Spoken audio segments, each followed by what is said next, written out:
What's going on, guys? I was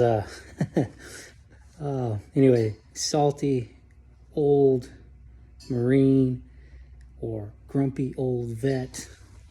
Yeah, that's me. Salty as can be. But anyway, I just pulled my zero turn here. I'm gonna have to be doing the maintenance on it. I'm gonna do it myself this year. Fixing saw over there. Gonna work on some of this stuff myself. But anyway, this was just something that was eating me up. You guys know they've been around. Deep down, I really want to find a way to help people. Like, I want to give back. Like, grown to the point where, I'm okay, family's good, life isn't horrible. I got a great wife, great kids. Like, ultimately, I've got a pretty picture perfect life from the outside world. So I got nothing to complain about.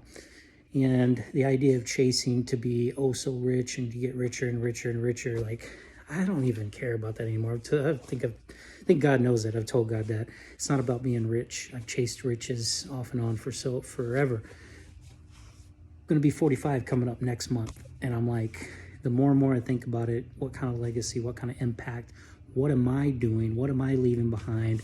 Besides my family and my children, what kind of impact on this planet or this earth? What difference could I provide? Even if, and I've always said, even if it helps one person.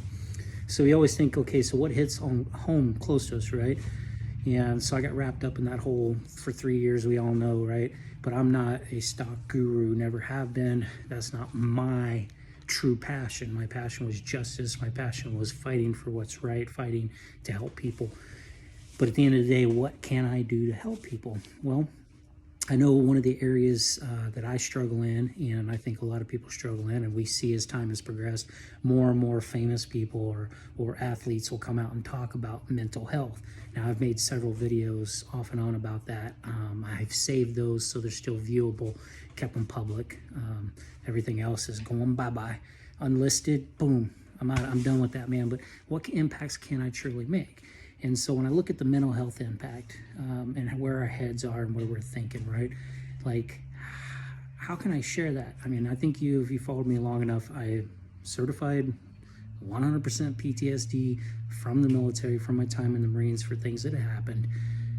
I also have been diagnosed with depression, potentially bipolar, anxiety, all those crazy things. If you've listened to me in the past, I've talked about those things. Those are things I struggle with. So I've been doing years and years of learning therapies, different therapists, counselors, medications, right? Things, how do you work on those things, right? And one of the biggest things that I learned was being transparent, talking about it, sharing it, getting it out there, not being afraid of it. Prior to 2016, I think it was foolish. I was like, oh, ain't nobody got nothing wrong with their heads. It's all made up. That's them just trying to tell us. But the truth is we do. We have trauma experiences. We have things that shape and mold and create the false identity, create these things that happen to us, and then we become them and we begin to live them. And so I'm hoping sometimes I can take the time just to express it, get it out there. I don't hang out with a lot of folks, don't really have a lot of close friends, don't really trust people because people damage you, right? That's where a lot of my damage came from. And unfortunately, can allow that to dictate and control how I react, who I am, and what I do. But it's real. It's no joke. Dealing with PTSD, dealing with depression, anxieties, dealing with these things inside of here and in the mind, they suck. And today, just a quick story to finish this up. Just wanted to get this out there and tell this story. Today I was talking with the family. We saw this big charter bus go by. And my kids, or my daughter was like, oh, what are those? What are those for? And we were just kind of explaining, people traveling or they book a charter bus. And then I remembered, I was like, wait a minute. A memory, repressed memory. One of those memories that you tuck away that's traumatic. It's injury, like it can hurt you mentally, whatever it may happen, popped up for me. And I remember the one time that I rode one of the charter buses, which was back in junior high. And as soon as I remembered, oh yeah, I took that trip with the school trip we did, right? 8th grade trip or whatever it was. And then I go, oh crap. I remember how crappy. The only thing that I remember mainly from that trip was something bad that went down. And of course, what does young kids have a problem with? They're either being bullied or they're doing the bullying, right? I mean, I'm hoping with my kids that I don't raise kids, or my kids don't turn out to be the kids that pick on other kids, the mean girl or the mean boy or the rude boy or the old duels rules, right? And unfortunately, you've got your kids that potentially could be that kid, or maybe it's the kid that's receiving it. I was the one that received it. I was telling my daughter, I think in 8th grade, believe it or not, I was still like 4'11". I was a very short kid. And it took me a while. I'm only 5'7", right? So I'm still really small. But when we took that trip, there used to be a kinder, nicer, sweeter me. There wasn't a salty, old, grumpy veteran, Marine, whatever you want to call me, mean guy. Like, that wasn't me until I got molded and shaped by unfortunate things that happened. And I had a kind, loving heart. I really did. That innocent, sweet kid that I used to be, I wish sometimes I could bring him back and keep him, right? I try to do that with my son, keep him sweet. He has a good heart like me, and I want to keep it that way. But when these traumatic moments or these things happen, the impacts that they can cause and the damages they can cause within ourselves, our hearts and our brains, and how we think and perceive and act, well, what happened to me was I used to write poems. Believe it or not, I used to write poems. I used to want to write country and western songs. Most of the time it was, chasing after love, wanting to be loved, a girl. Usually that's how it goes with young boys. And I remember I had these poems that I had written, and these stories and these poems, and I had them in my bag, and I'm not 100% sure, but somehow or another, whether it was someone knocked them out of my seat, but anyway, they fell onto the floor of the bus.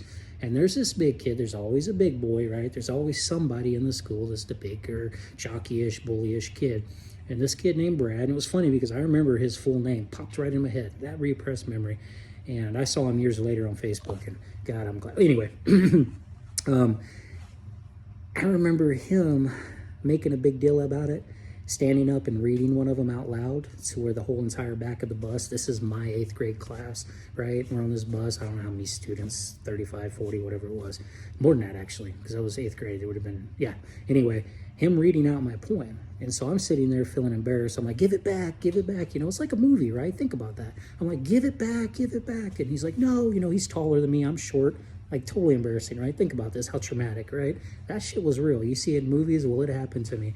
He read it off, kids started laughing, oh this, oh you silly, whatever. I don't even remember. I just remember going just blank, black, like what's happening to me, right? I wrote and poured my heart out in these letters or these poems, and now I'm being made fun of.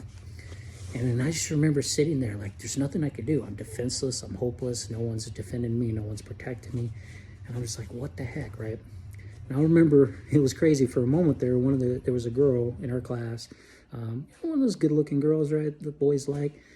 It's like she felt a little shame or guilt about it happening, so she actually kind of picked them up off the floor and gathered them all up and gave them back to me. It was kind of nice, right? And I remember just thinking, oh wow, this is a nice person. Well, just like the movies, guess who she went and sat next to? Guess who she hung out with the rest of that trip?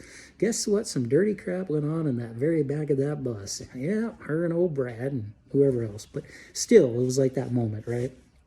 And this is a repressed memory. I totally forgot about it happening, or I didn't necessarily forget it. I stuffed it away, right?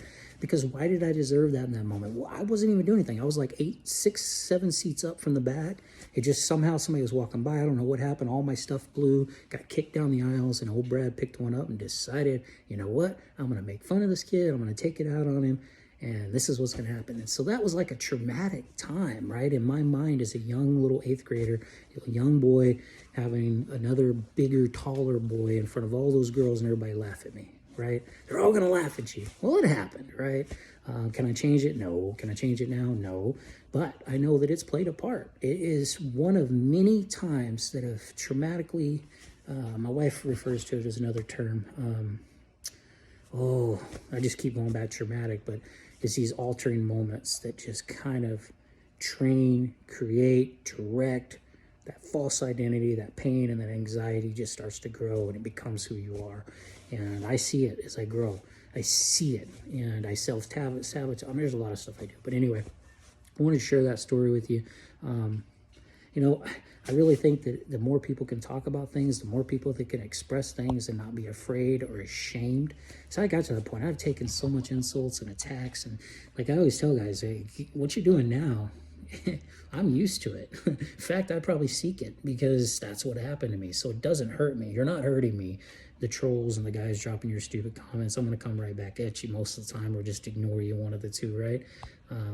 But it does. It hurts people. So I always applaud when people reach out and seek help, or when people just talk about it, being transparent. Get it out there. Tell it. Don't be afraid. And if people make fun of you for it, then you know what? They're the mean souls. There's something wrong with them. They're hurting inside if they're going to take it out on somebody. So that's your choice. You can be the loving, sweet person, and you can be the mean person. But anyway, I want to share that story with you guys as we start out 2024. I don't know. I'll be off and on, but hopefully I can make an impact and help people along the way, as always.